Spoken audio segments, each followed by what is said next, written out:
Good day, everyone. My name is Justyna Pierzyńska, and today I'm talking to Tapio Puolimatka.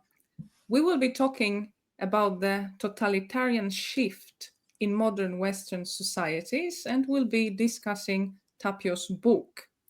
Tapio Puolimatka is Emeritus Professor of Education and Practical Philosophy at the University of Jyväskylä in Finland. And I'm a social scientist. I'm also based in Finland, but I'm of Polish origin. And last year I wrote an article about Tapio Puolimatka's book, which is called Humanity Under Threat, for a Polish audience, because I wanted to introduce the book to people from Poland. And today we want to recommend the book also to international audiences, and that is why we are conducting this interview in English. This is the book. I'm showing the cover page right now. It is called Humanity Under Threat, or Ihmisyys uhattuna in Finnish. It has not yet been translated into English, but I hope that maybe somebody gets inspired to do it after listening to our today's conversation. So I believe that Tapio's book offers us important perspectives on the processes which are currently at work in our modern society. And it is especially relevant, in my opinion, for understanding what happened to society during the COVID pandemic, but also more generally, of course. Thank you for the opportunity to talk to you, Tapio. Welcome. Okay, thank you. And thank you for your article, which is an inspiring and creative piece of writing. In it, you point out the surprising fact that under the guise of a pandemic, there was a widespread social acceptance of restrictions on freedoms, although before the pandemic, people generally believed in the rule of law and our societies in general upheld inalienable human dignity and human rights and accepted that people were equal before the law. You point out that during the pandemic, fundamental moral principles were manipulated and people were divided into two groups, vaccinated and unvaccinated. Politicians and the media cynically stirred up animosity between these groups.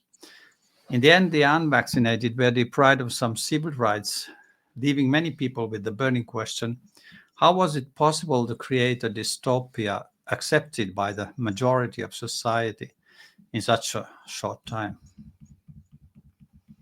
Mhm. Indeed, that was the case. But let us maybe go back to the book itself, and let's start with the title of the book. Because already in the title, you're making a claim, a very interesting claim. You are saying that humanity is under threat today, that the essence of man is under threat. And we could talk a little bit about the actual nature of this threat. Because today we live in such a culture that talks a lot about people's well being, about safety, about tolerance. And the mainstream media is full of slogans about these topics. And one would assume that a culture that espouses such slogans should be very human friendly and very human centered. But we should consider first how the humanity that is being talked about, this humanity that is supposed to be protected, to be made safe, how is this humanity defined? And how is the human person understood nowadays? Because it seems that the traditional Christian concept of a person who is created in the image of God and has an inherent dignity because of that. So, this concept is completely ignored in today's society. And in your book, you write that human dignity, in the Christian sense, is the actual basis for human rights. But this idea has been eroded today and very deeply eroded. So, could you talk to us a little bit more about the definition of humanity and the human person and how it has changed and what replaced the traditional Christian understanding of persons, and how do these changes shape our society and our lives. Yeah, as you pointed out, the Christian view is based on the vision of the human being as a person created in the image of God, who is ethically aware and free to make choices. On the basis of Christianity, the principle that defines humanity includes not only rationality, but also value consciousness and such functions of the will and emotion as goodness, love, loyalty, respect, spiritual wonder, and free choice. All this together can be called the human spiritual person. The concept of the intellectual personality is thus extended to mean that the personality is primarily love and value consciousness. Love, matured under the influence of value consciousness, provides the basis for the person's independent judgment and rational thinking. This notion of a person made in the image of God has been replaced by a naturalistic view on man, in which the human being is increasingly seen as an object that can be conditioned and whose reactions can be manipulated. Man is increasingly seen as the object of unconscious nudges, rather than being treated as a rational being capable of independent reasoning. And during the pandemic, this was applied in a way that the society set health and physical survival as the highest value. This neglected higher values such as goodness, justice, truth, and holiness, the meaning of life, the knowledge of God. The human being was not seen as a person in her own right, but as an organism controlled by health measures, subject to the guidance of experts, even in the decisions concerning her private life. Public health threats were used as a justification for human rights violations and extensive control. So people one-sidedly viewed health as an attribute to be modified by health interventions, rather than understanding health as a holistic physical, mental, moral, and spiritual integrity. And Giorgio Agamben summarizes the problem. He says, people have become so used to living in a state of perennial crisis and emergency that they have seemed not to realize that their lives have been reduced to a purely biological state. Life is losing not only its social and political dimensions, but also its human and affective ones. A society which exists in a constant state of emergency cannot be free. So he points out that human life has lost its social, political, human, and affective ones. And in addition to those, human life especially lost its spiritual dimensions, the idea that human beings have been created in the image of God. Indeed, that was so. I remember that very well. And this is not a nice memory, I have to say.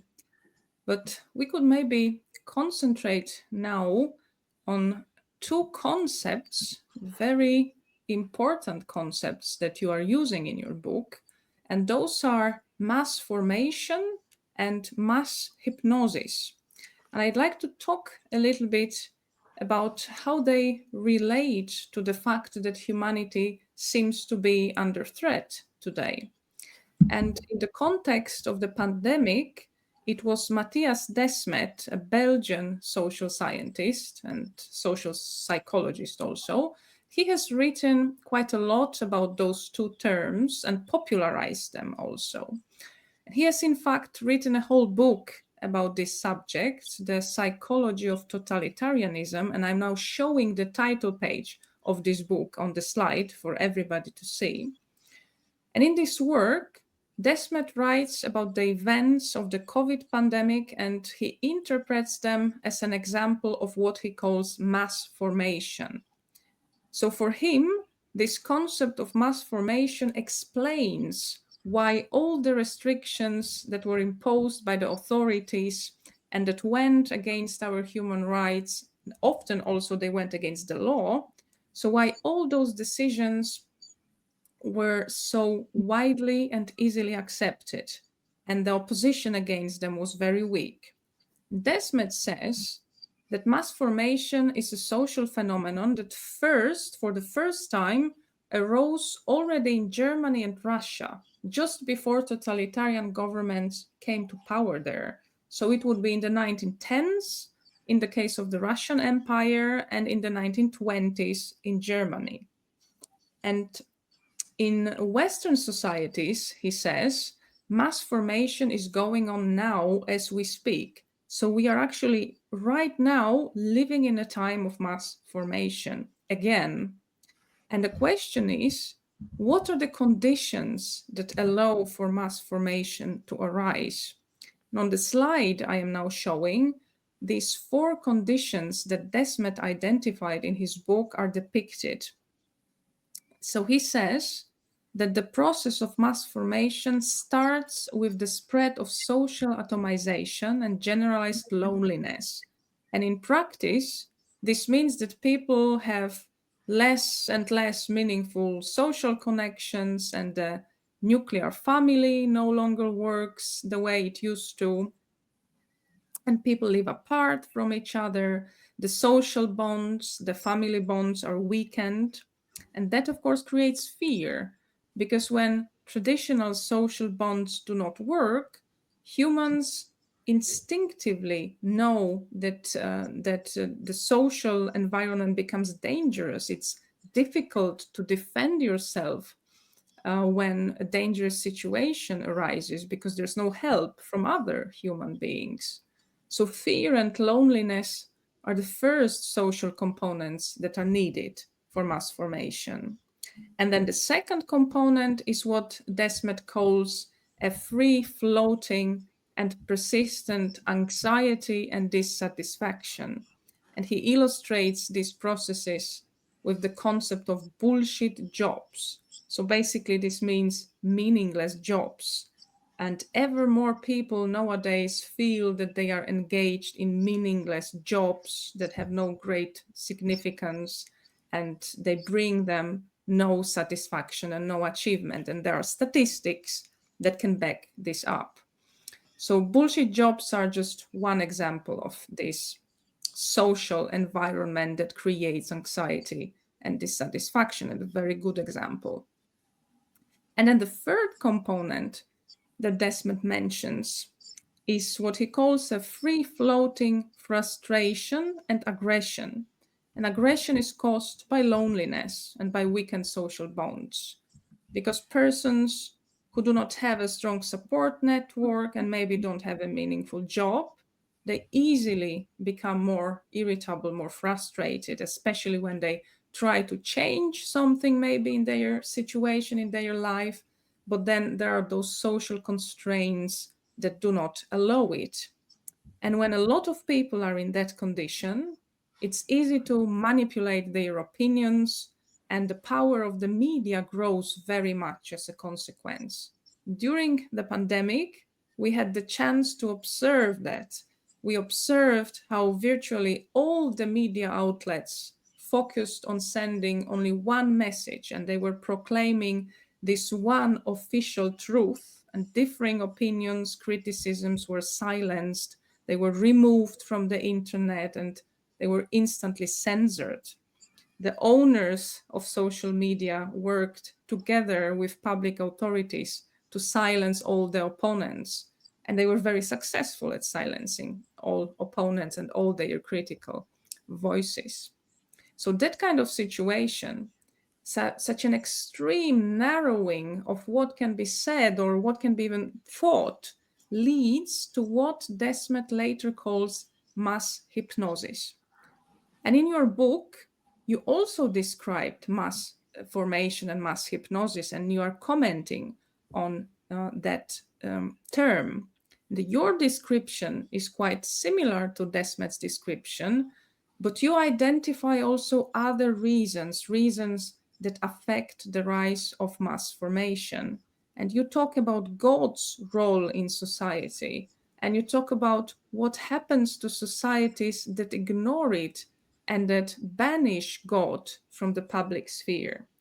So could you tell us a little about how your explanation of mass formation differs from Desmet's opinions, and what elements do you bring to this discussion on mass formation that the others, Desmet and some other authors, did not focus so much on? Yeah, as Desmet points out, one important precondition for mass formation is that people in general lose the sense that human life has a meaning. The focus of his analysis is primarily on the sociological level. He focuses on the sense of meaninglessness and frustration caused by everyday life, such as working conditions. And once people begin to experience their life as meaningless, they can be more easily manipulated. What I focus on more is that in addition to this, let's say, sociological level of meaninglessness, there's a more cosmic or existential level of meaninglessness, which is related to the fact that we live in a secularized society where people have lost sense of the existence and presence of God. And this kind of cosmic sense of meaninglessness encompasses the whole life, and it affects the way we perceive reality. And this it's precisely this cosmic experience of meaninglessness that tends to make people passive objects, unwilling to make sacrifices for the things they hold dear. Because if there's nothing, if there's no ultimate meaning, if there's no eternal life or so on, then so this life becomes everything we have, and so we cling to it, and this tends to reduce our existence to the more elementary level. So at the most fundamental level, people begin to regard life as meaningless as they lose the sense that there's a God who has created everything for a purpose.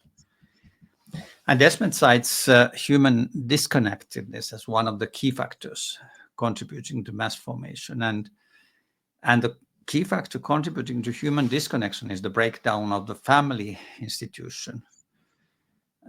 And we experience now on many levels the way that our societies are breaking the family institution by, like, for example, in Finland, we have and in many Western countries, the family has been redefined in terms that kind of exclude the complementarity of sexes, complementarity of man and woman in the institution of marriage.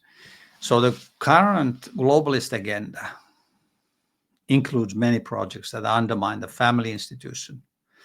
And sex education nowadays is based on a purely naturalistic view of sexuality, which excludes the perspective of the nuclear family.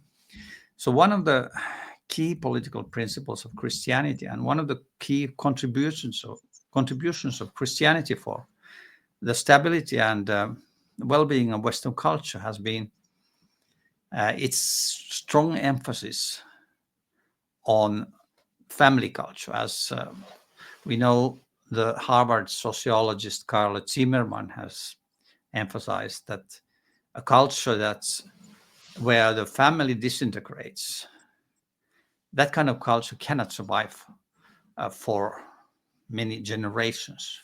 Within 3 generations, the collapse of the family will lead a deterioration of the whole culture. And we are now in such a process in the Western countries. And Zimmerman points out also that family has never flourished without a belief in eternal and infinite values. If we have only the, let's say, the secular values, the values related to our temporary life, then they are not sufficient for the self-sacrifice that is needed for the stability of family life. And that's why it's very difficult to maintain a strong family culture without a religious basis. So one of the key political principles of Christianity has been that is the principle of subsidiarity, which means that the higher levels of government do not intervene when the lower level is well able to manage its affairs by itself. The state should not interfere in the internal affairs of the family when the home is well able to manage them itself. The home is a school of personality, and relationships at home are at the heart of human sociality. The political system acts in an inhuman way by seeking to subjugate and marginalize the family rather than serve the family. And to the extent that the global community seeks to dominate families and nations, it does not create genuine community, but destroys it. So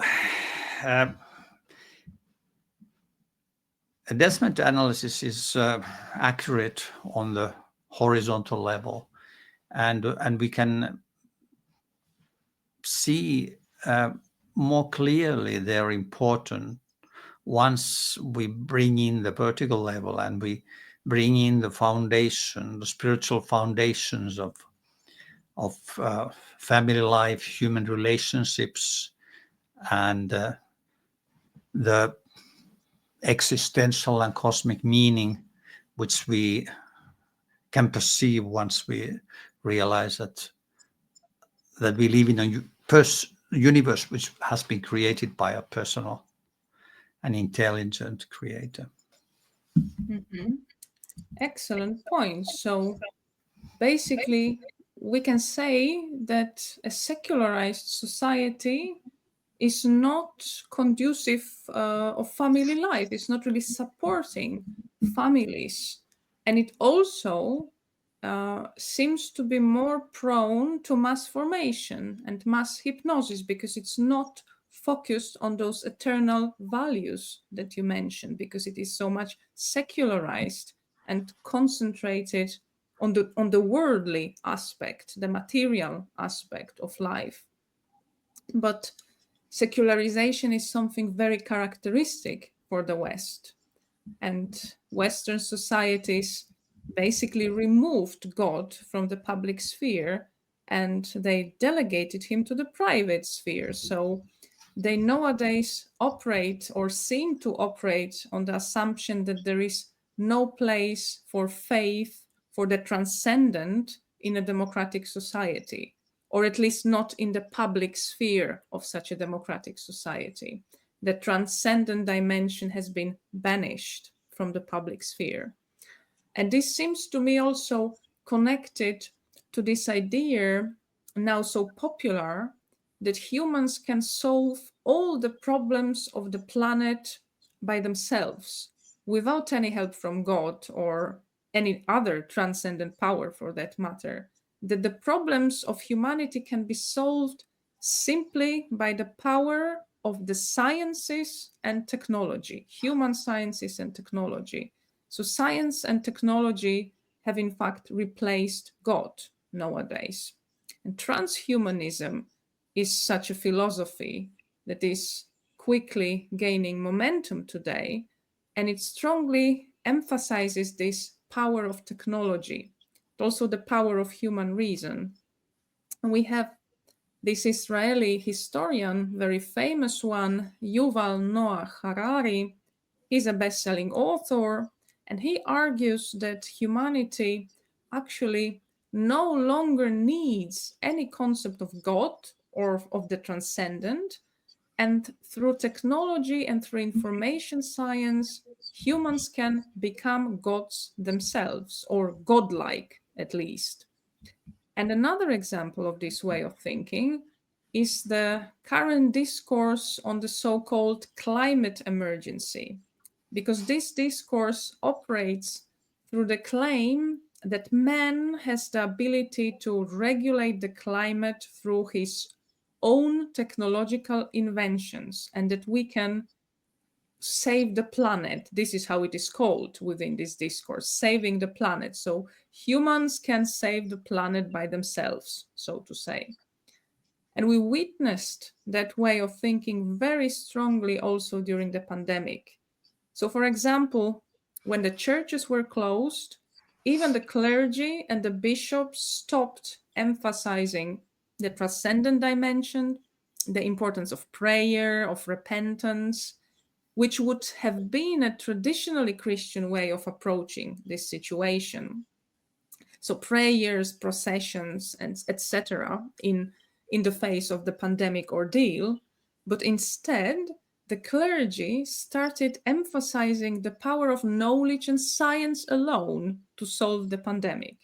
They concentrated not on the power of God, which would have been their job, their traditional job, but they instead concentrated exclusively on the power of science and knowledge.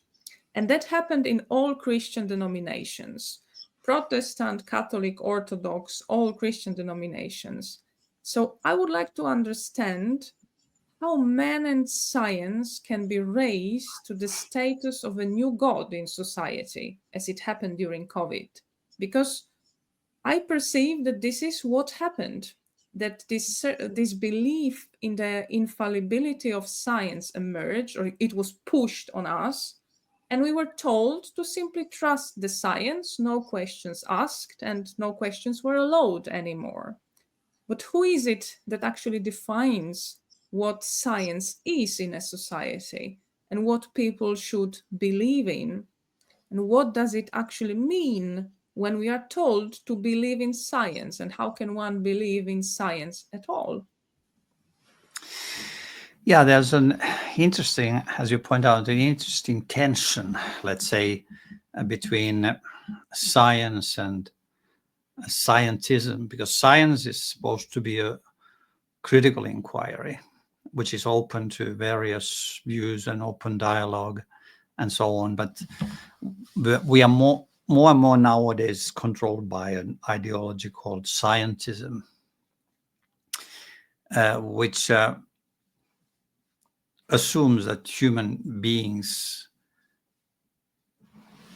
can build their knowledge on their own foundation. But actually, if we look at history and if we look at the birth of modern science during the 16th century, our modern historians of science point out that actually it was the Christian presuppositions that were originally the foundation of science. Because at the heart of science lies the conviction that the universe is orderly.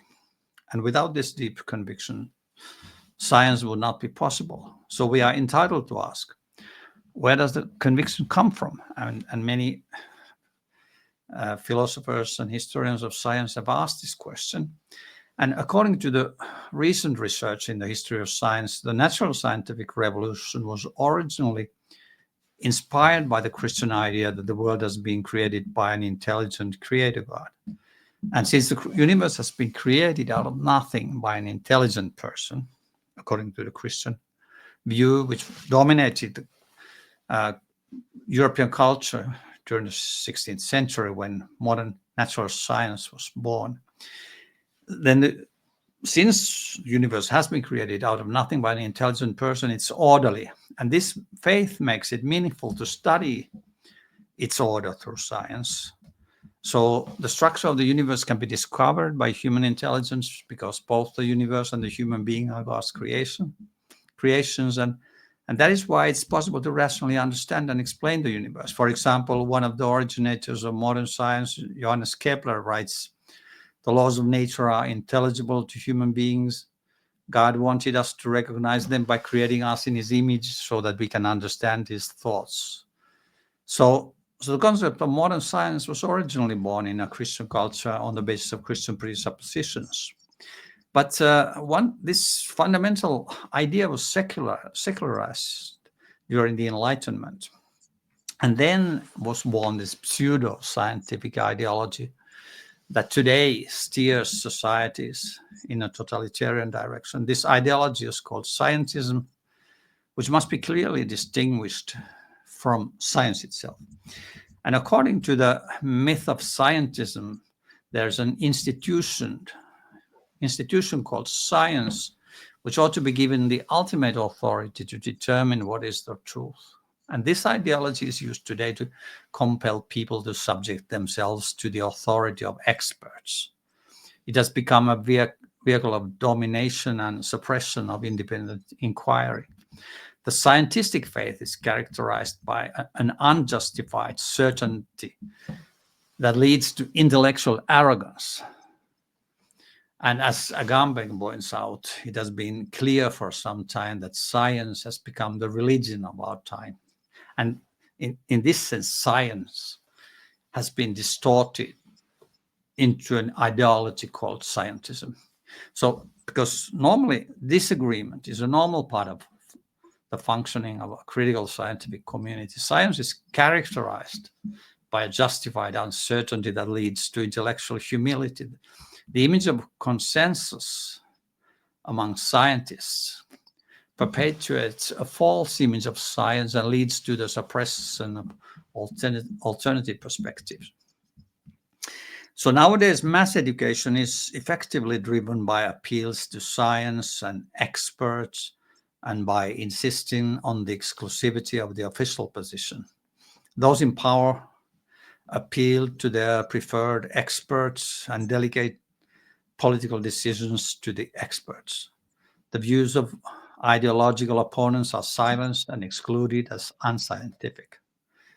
Those in power retain an exclusive right to reason and science. They do not bother to debate with religiously prejudiced anti-scientists or conspiracy theorists. They want to limit the field of science by using an artificial demarcation criterion, a demarcation criterion according to which everything supernatural belongs to a field about which we cannot have certain knowledge.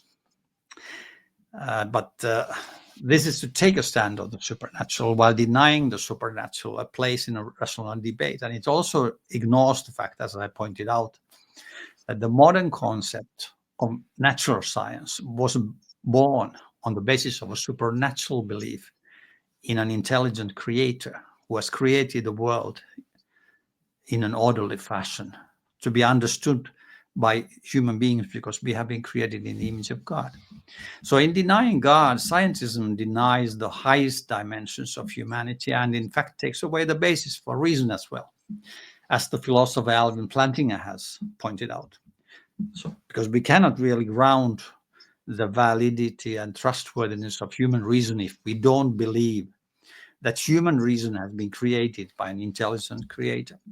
Instead, when man is treated as a person created in the image of God, whose coexistence is based on knowledge of God and morality, then democracy has a basis in human existence. Science denies this knowledge, which is because science, once we elevate natural science to be the only trustworthy form of knowledge, then we have to deny values, because values have no, at least moral values have no place in natural scientific view on the world if it's accepted in a reductive way. So in this naturalistic perspective, the scientific system claims for itself the exclusive right to define what is considered rational and limits what may be said in public. And in this way, the scientific ideology becomes a tool for restricting the rights of citizens. The government can ignore the fundamental rights of citizens by choosing the experts it likes and claiming to follow science. And in this way, scientism leads to a pseudo-democracy because it ignores the common knowledge of people about values, morality, and God, and guides society by appealing to the views of those chosen experts. Mhm. Yes, so there is clearly a very important difference between science and scientism. Scientism seems to be an ideological exercise that allows for many manipulations and for social engineering. But there is this one more thing related to faith in science and scientism that we should remember, and this is the history of totalitarian states and how science has been used during the time of Nazi Germany and the Soviet Union. Because in these two countries, science or scientism became the new center of the social universe. It became a new god. So in Germany, it was scientists who introduced the new doctrine of eugenics. So they recommended eugenic policies, eugenic measures, such as forced sterilization, such as killing of patients in mental asylums, the so-called T4, Operation T4. And in the Soviet Union, science also had a godly status because there the Communist Party claimed that it was actually a scientific party. Communism was a scientific doctrine, and scientific socialism is actually the official label for the legacy of Lenin, Marx, and Engels. And I'm showing some book covers now on the slide that testify to that.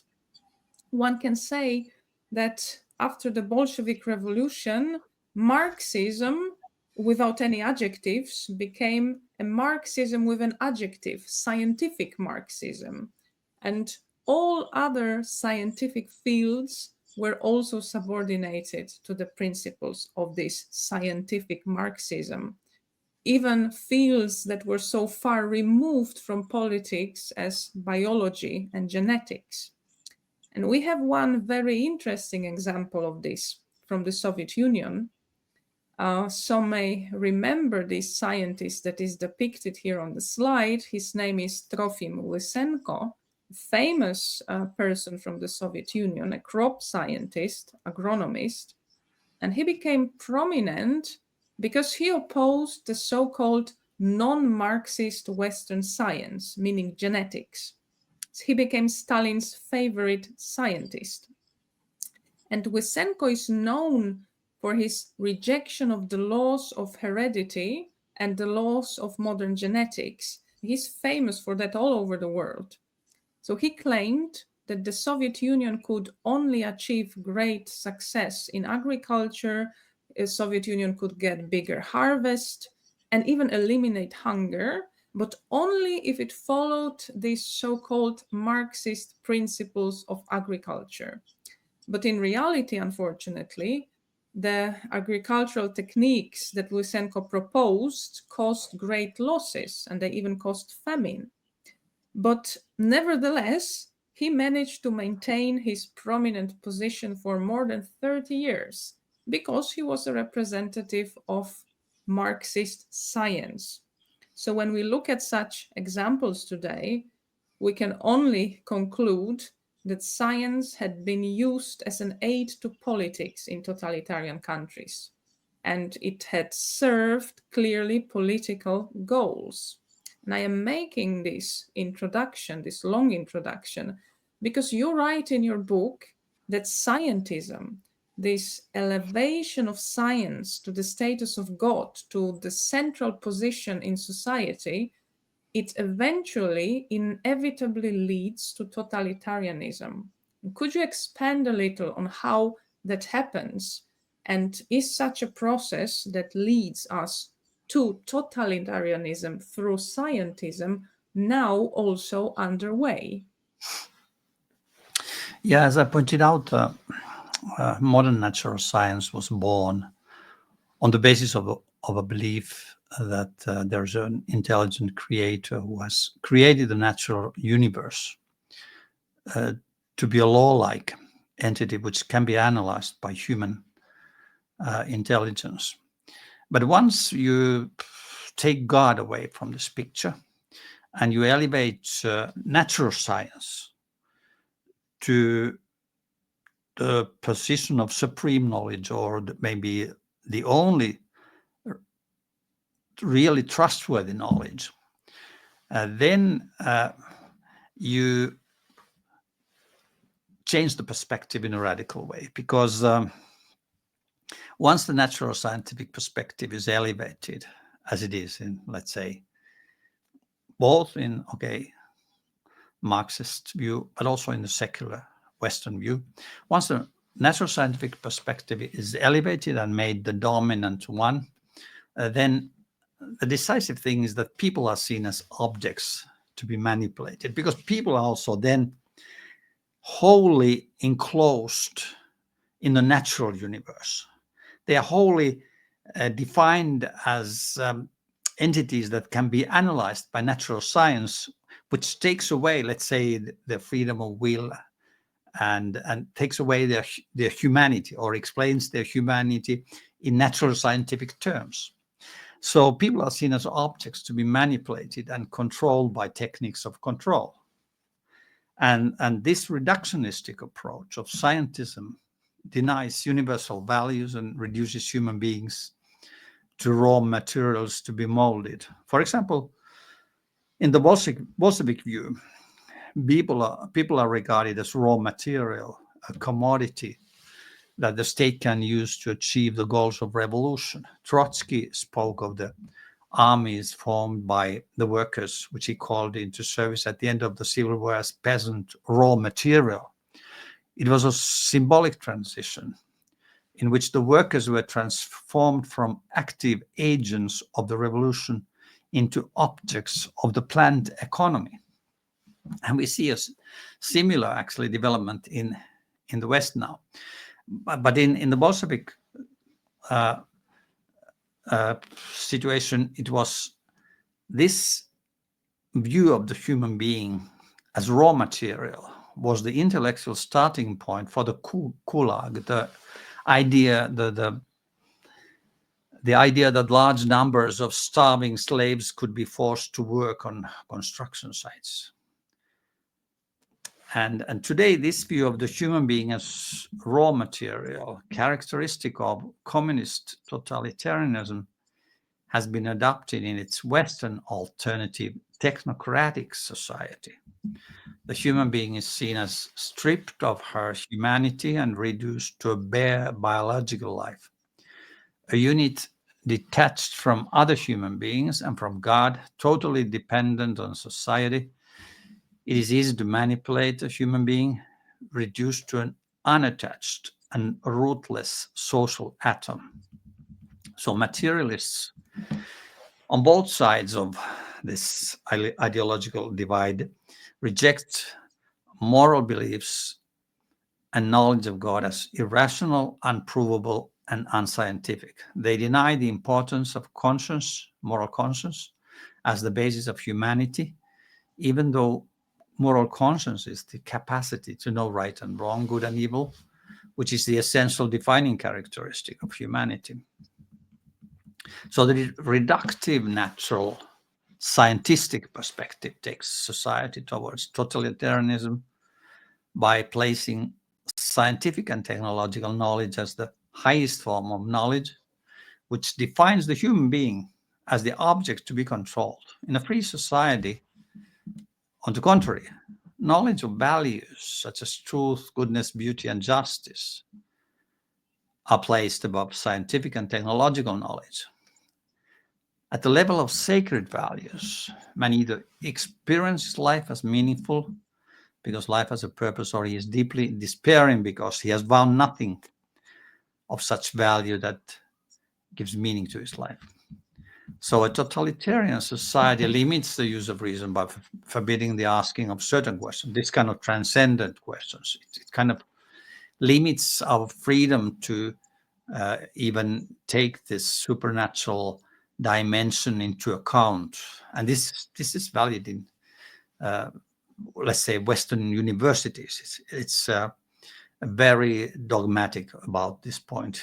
So in this sense, a technocratic society based on the faith in science is totalitarian, even if it does not use violent repression. As Augusto del Noce, the Italian philosopher, points out, that if anyone refers to the transcendent, he is marginalized in this kind of scientific atmosphere. By opposing traditional values and the nation state even more strongly than communism, Western scientism leaves human life in the hands of global corporations and the political actors they subjugate. So Hannah Arendt points out that totalitarian propaganda, as you pointed out, also insists on the scientific nature of its claims. And Arendt was analyzing, both the Bolshevik and the Nazi societies. In totalitarian propaganda, science is clearly just a substitute for power. Totalitarian movements' obsession with scientific proof subsides as soon as they come to power. Mm-hmm. Because they kind of once they have the power, they don't need this propaganda so much. Indeed. And you mentioned also technocracy, and you mentioned the globalist elite class. So these are two terms that nowadays very much connect, and they make me think of one another. When somebody mentions technocracy, I immediately also connect it with the globalist elite class. And this is a class that has the power to fund scientific research. It is a small group, a selected group of people, and they have enormous financial means and also the power that they yield mostly through transnational organizations. So they can influence the decisions that these organizations take and then claim that they were taken on the basis of scientific research.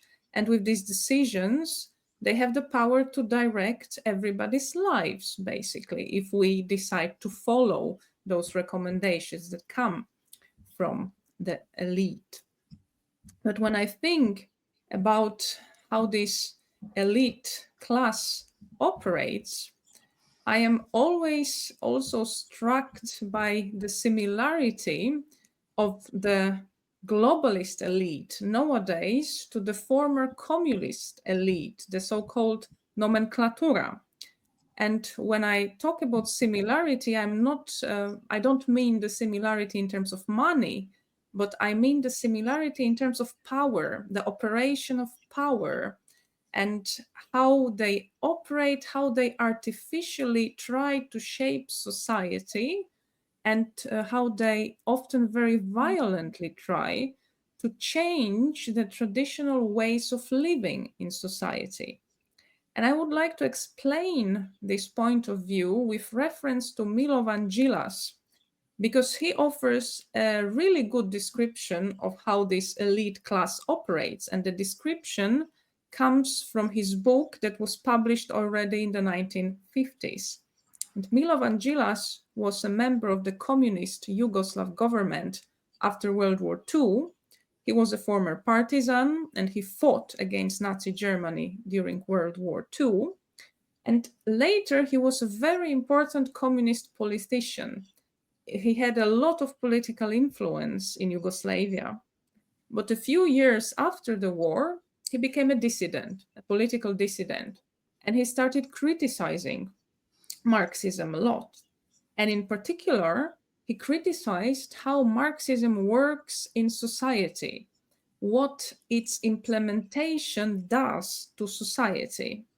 Djilas wrote this book, the book is called The New Class, in the 1950s, and he describes this new privileged communist class, the nomenclatura, and he shows very precisely how it operates, how this small class of politicians comes to power in a communist society, and then it destroys the traditional structure of this society. And I want us to have a look at one quote from this book. I will read it now. Gila says, "The communist state or government is working toward the complete impersonalization of the individual, the nation, and even of its own representatives. It aspires to turn the entire state into a state of functionaries. It aspires to regulate and control, either directly or indirectly, wages, housing conditions, and even intellectual activities." This description seems to me to be very similar to how modern transnational organizations, such as the United Nations, the European Union, or the World Health Organizations, how they strive to gain power to regulate even the smallest details of people's lives. They do it very often with reference, for example, to climate change. So they tell us how we should live, how we should spend our money, what we should consume, what we should have the right to do and what not, how much meat to eat, how many flights we are allowed to take per year, and so on. So, what do you think of those similarities between modern times and communist times in terms of the structure and operation of the political elite that decides on how we are to live our lives? Are we approaching a new global communism, corporatism, or what kind of system is it that is now emerging globally? Does, for example, Klaus Schwab's stakeholder capitalism operate in similar ways as the communist nomenclatura did? Yeah, you are right. I mean, Augusto del Noce.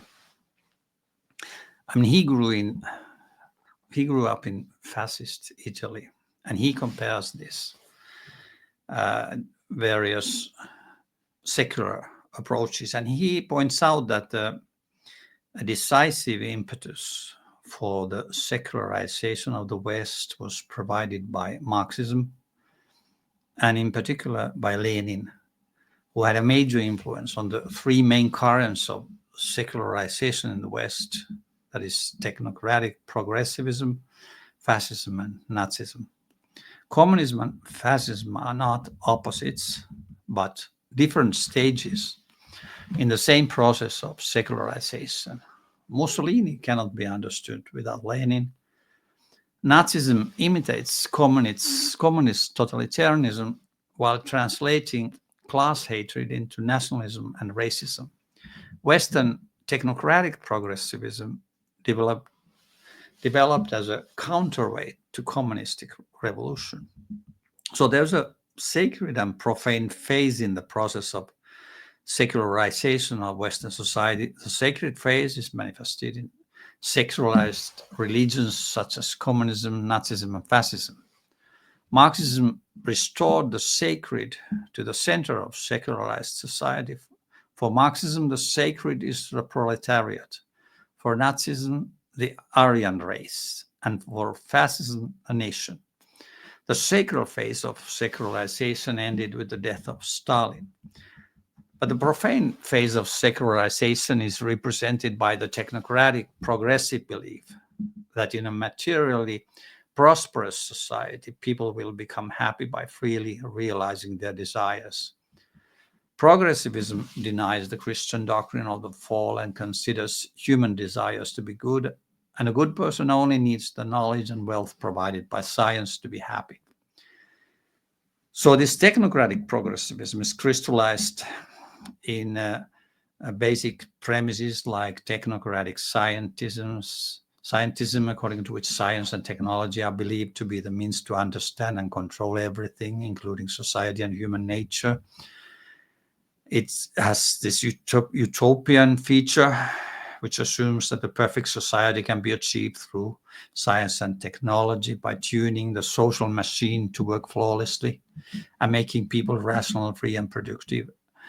And it assumes that all the shortcomings and contradictions of human society and people can be resolved by effective management techniques.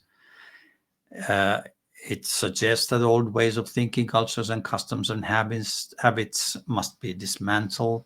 They are based on ignorance. And it promotes pleasure-seeking materialism. It assumes that man is perfectly happy and prosperous when his material and psychological needs are satisfied. And it promotes egalitarian cosmopolitanism, according to which all human beings are considered to be essentially interchangeable. And it wants to get rid of the particularities or diversity of local culture, custom, nation, or governance structure, and so on, which was also characteristic of the communistic global revolution. So the secularized Western society represents a soft form of technocratic power politics. It aims to dismantle local government and grassroots democracy, the diversity of regional and local customs and traditions, the tradition of close family life, attachment to religious communities and social organizations and associations. The same disintegration of grassroots and family communities was carried out under the communist system by violent means. For example, in the Maoist revolution. But the political theorists have always pointed out that if you want to have a stable society, you need to have a strong middle class. You have to have a strong nuclear family. And these, once you destroy these elements by this kind of, let's say, fake egalitarianism, by both the Marxist and the technocratic elitism of Western societies today, then you end up in a mass society which is on the way to, which is in the process of losing the freedoms that we inherited because our society was based on the conviction that human beings have absolute value, have absolute human rights, because human beings are created in the image of God. Mm-hmm. So what I hear from your answer is that the globalist elites and these various technocratic ideologies, these progressive ideas, they are now dominant in the West, and these are exactly the ideas that threaten the traditional concept of man, the traditional concept of the person, and the Christian understanding of humanity. And this Christian understanding of humanity has been the foundation of modern human rights and of all our political and of all our political values, of the whole value system for the last 2000 years, we could say.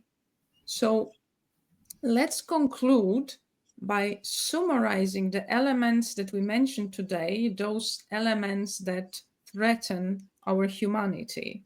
So we spoke about propaganda, about mass formation, about fear, mass hypnosis, transhumanism, secularization, and there is quite a lot of these elements that one has to think about when thinking about the threat to humanity.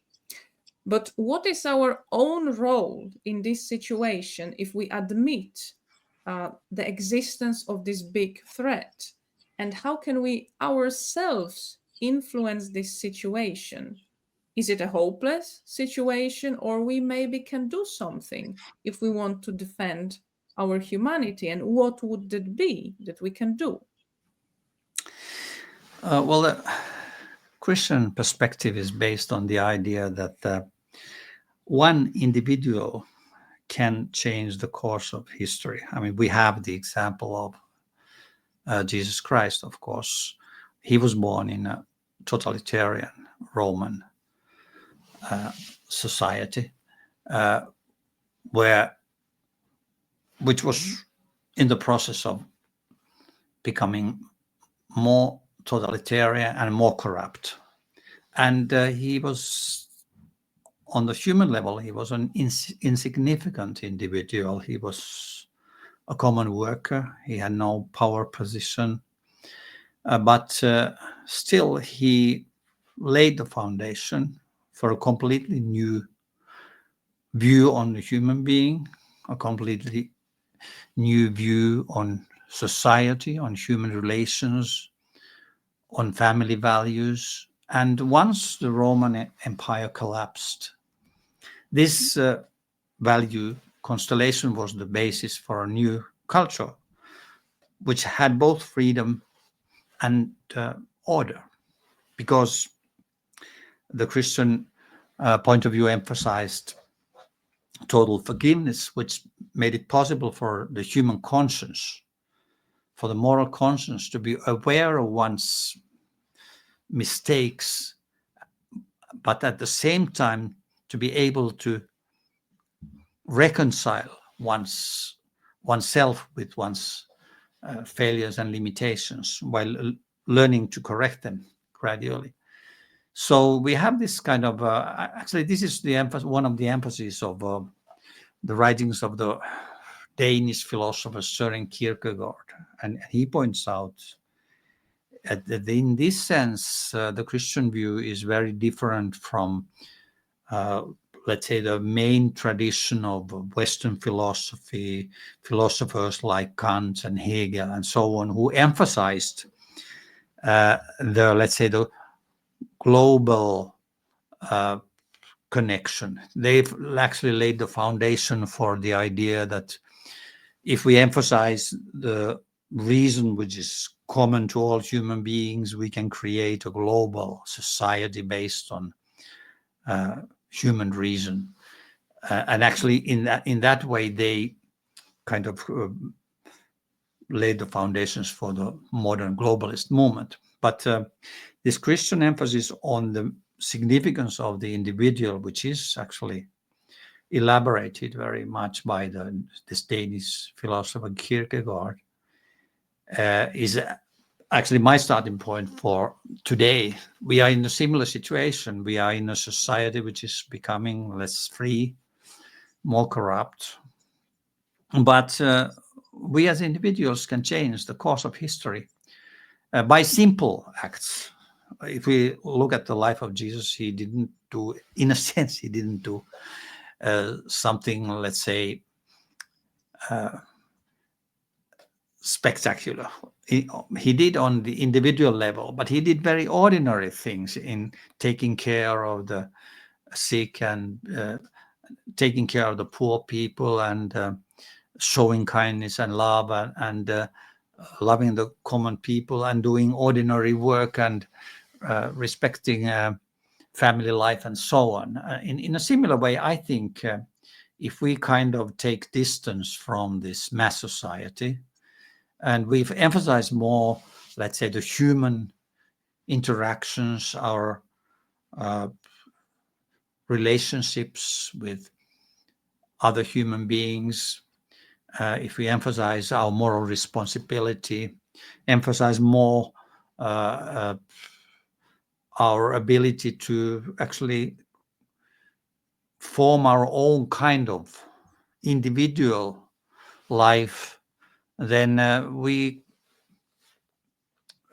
by these kind of ordinary steps, we can form a form of resistance. That's actually Solzhenitsyn points out, that one of the important things is to take time just to think our own thoughts, to distance ourselves from this globalist mass media and just to think our own thoughts. Let's just take the time to develop our own perceptions and analyze what's happening on the basis of how we experience it and how we perceive things on the basis of what we learn from personal discussions with other people. So I think actually the solution is very simple, that we come to some of the basics of human life, human values, love, respect, truth. If we simply, let's say, like as Solzhenitsyn said, one central thing in opposing this kind of totalitarian corruption is to respect truth and to be ready to make sacrifices for the truth. Yes, it sounds very encouraging that there is actually, it seems that there is so much one can do on his or her own personal level. And maybe also when we concentrate on these small communities in which we can cultivate the values that you were talking about, we can actually bring some positive change and oppose the totalitarian push that we are now having to witness and to deal with. Thank you, Tapio, for your advice, and thank you for the interview.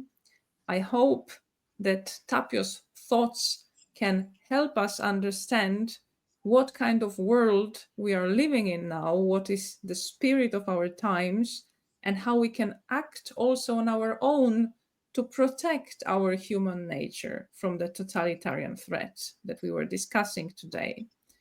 Thanks to all the viewers for joining us today, and goodbye.